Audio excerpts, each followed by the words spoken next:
ወለደኝ እንጂ ሌላ ነገር ምን አደረኩለት? እኔ ነኝ የገደልኩት ሲል ዝም ብለሽ መጣሽ? ፖሊስ ጣቢያ ትተሽ መጣሽ? አንቺ በሰራሽ ወንጀል እሱን ሰተሽ መጣሽ? አይወደኝም ነበር እኮ እማዬ። ቆይ እንዴት ሊታሰርልኝ ቻለ?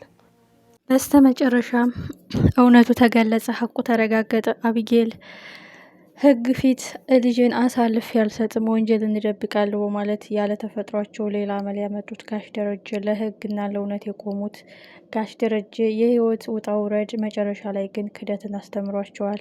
እኔ ነኝ የገደልኩት፣ ልጁ እጄ ላይ ነው ህይወቱ ያለፈው፣ የቀበርኩበትን ቦታ አሳያችኋለሁ በማለት እንግዲህ እጁን ለፖሊስ በነፃ እንደሰጠ አይተናል ማለት ነው። ይህ ማለት ተጠርጣሪ ሳይሆን ምንም ሳይሆን ኦልሬዲ አቢጌል ናት የገደለችው የሚል ማመልከቻና ክስ ነበር የተመሰረተው። እንግዲህ ጋሽ ደረጀ እኔ ነኝ የገደልኩ ሲሉ ኦልሬዲ አቢጌል እንደምትክድና ሽምጥጥ አድርጋ አላውቅም እንደምትል ተረድተዋል። ይህ ማለት እሷ አላውቅም ብትል ቤተሰቡ ከተጠያቂነት አይድንም በማለት ነው። ግን ጋሽ ደረጀ ከበፊቱም ለእውነት የቆምሽ ሚስጥርን አፍነሽ መደበቅ እማትቺ ከሆነ ሂደሽ እጅሽን ስጪ ቢላትም እዚህ ይመጣሉ እውነታው ይጋለጣል ብላ ያላሰበችው አቢጌል በስተመጨረሻ አባቷን የገፈቱ ቀማሽ አድርገዋለች።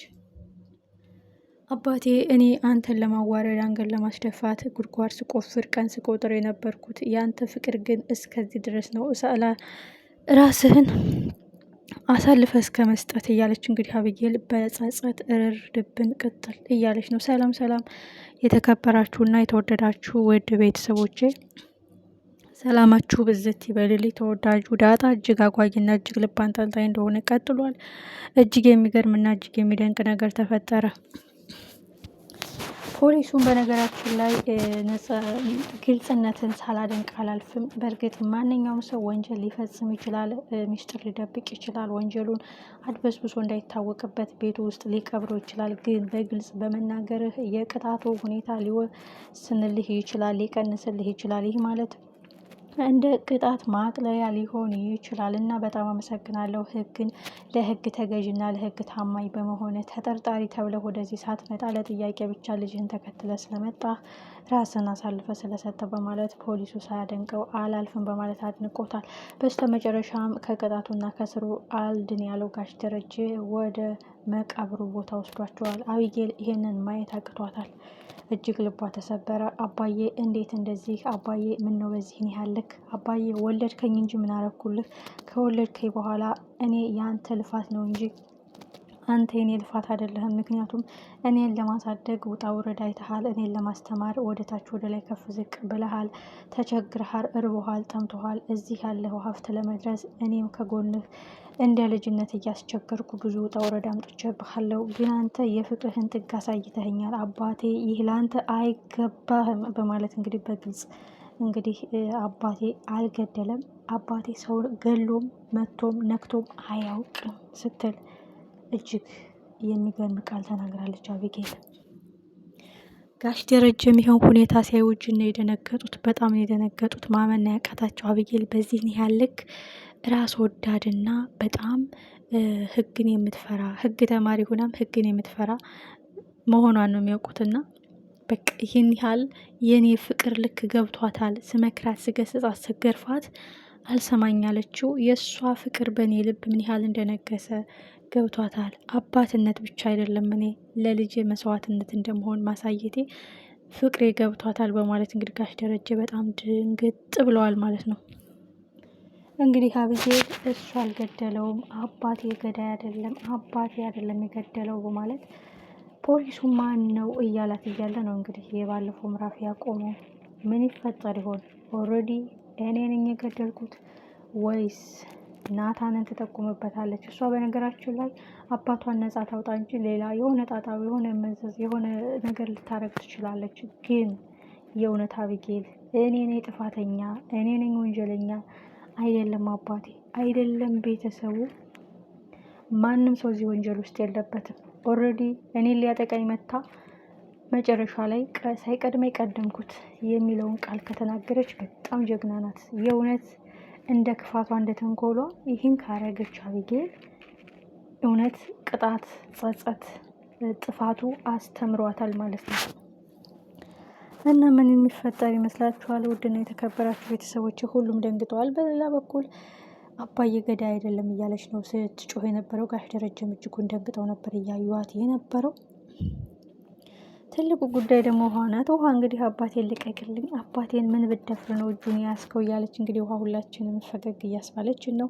ውሃ በነገራችን ላይ እንደ ውሃ ያሉ ብዙ አይምሯቸው ንጹህ ከጭንቀት ከብዙ ነገር የነጹ ከወንጀል የነጹ ከክፋት የነጹ ብዙ ንጹህ ልጆች አሉ። በእርግጥ ውሃ ደህና ቤተሰብ ጋር መወለዷ ነው እንጂ ብዙ እርዳታቸውን የሚሹ የሰው ፍቅር የሚሹ የአእምሮ እድገት ውስንነት ያለባቸው ብዙ አሉ በሀገራችን። እና ውሃ በነገራችን ላይ ያው ደህና ቤተሰብ ስላላት ሳይኮሎጂስትም ሁሉን ነገር ሙሉ ስለሆነላት ነው እንደዚህ የምትናገረው ነገር እንትን ያለላት ማለት ነው። የምንወድላት ግን የሚናገሩን ነገር ሳይገባቸው ኑሯቸው ሳይገባቸው መፈጠራቸው ሳይገባቸው ብዙ ተቸግረውና እየተሰቃዩ የሚኖሩም የሚረዳቸውና የሚረዳቸው ሰው አጥተው ብዙ አሉ ማለት ነው። እና ይሄ ነገር በጣም አሪፍ እና አስተማሪ ነገር ነው። እንግዲህ ውሃ በየጊዜው ሳይኮሎጂስት ያያታል። ምንድነው የሚባለው የአእምሮ እድገት ውስንነት በቃ እድገታቸው እንዲሻሻል የሚዋቸው ዶክተሮች አሉ። ውሃ ግን ሁልጊዜ ያውናት አጥቦ ጭቃ ናት። እና በነገራችን ላይ የአእምሮ እድገት ውስንነት አለባት ይባል እንጂ ውሃ አስተዋይነት ነገርም አላት። ፈራተባ የምትለው ነገርም አለ። አሁን ፖሊሱ ምን አረግሽው መታሽው ከዛስ ብሎ ሲጠይቃት ራሱ አልናገርም ማለቷ የሆነ አስተዋይነቷን ያሳያል። ምክንያቱም መታወት ወደቀ የሚለውን ቃል በብልሃት ነው ያስወጣት ያወጣጣት ፖሊሱ። እና እዚህ ጋር ምን ያህል እያስተዋለች እንደሆነ ነው ያየ ነው። ሌላው ትልቁ ጉዳይ ዳጣ ናት። ዳጣ ለናታን ስለ እናቴ የጻፍሽው ደብዳቤ አብዬል አንብበዋለች። ለእኔ ግን ሚስጥር አድርገውብኛል። ወረቀቱን ቀዳደው ጥለውታል። ሰላምዬ እጅጉን ታዝቤሻለሁ፣ እወድሻለሁኝ እያለሽ እንዴት ስለ እናቴ ትደብቅኛለሽ? በእርግጠኝነት ስለ እናቴ ታውቂያለሽ ብላ ሰላምን ጠይቃታለች። ሰላም ምን አይነት መልስ ይኖራት ይሆን? በእርግጥ አሁን ስለ እናቷ ሰላም እንደሆነች ዳጣ ካወቀች በጣም ልቧ ይሰበራል። በእርግጥ ጋሽ ደረጀን ትረዳዋለች። ይህ ሁሉ ሲፈጠር ማርታ አውቃ ቢሆን ከመሀላችን አንድ ሰው ይጎል ነበረ። በንዴት በብስጭት የሆነ ሰው ይሞት ነበረ። አባቴ የተሻለውንና የሚሆነውን ስለውስጥ ስላሰበ ነው ዝምታ የመረጠው። እስከ ዛሬም እሷ ናት እናትሽ ቢለኝ አንድ ቀን እማዬ ምናምን እያልን የሆነ ነገር ስናወራ ማርታ ሰምታ ወይ ይሄ ሁሉ ነገር ከመፈጠሩ በፊት አብዬል ሰምታ ሌላ ጦርነት መከፈቱ አይቀርም። ስለዚህ ለምክንያት ሊሆን ይችላል። ግን እንዴት አንቺ አስቻለሽ? እንዴትስ እንደመጣሁ አላወቅሽኝም? እንዴትስ የሚለው ነገር አሁን ዳጣ ሌላ ጥያቄ ነው የሚፈጠርባት። ናታንስ ምን አይነት መልስ ይኖረዋል? ዳጣ እጅግ አጓጊና ልብ አንጠልጣይ ነገሮች እንደውም ለዳጣ ካሁን በኋላ ነው ነገሮች ክብድ የሚሏት። ለምን በሉ አሁን ሰላም እናቷ እንደሆነች ካወቀች አባቴ በዛ ሁሉ ጭንቀት ውስጥ ያለፈው የሰላምን እዛ ቤት ረጅም ዓመት የመቆየት እናትዬ ሰላምን ሙሉ ለሙሉ የማመኗ ሁኔታ ነው እጅግ ከባድ ጭንቀት ውስጥ ያስገባው ብላ ሌላ ስትረስ ውስጥ ነው የምትገባው።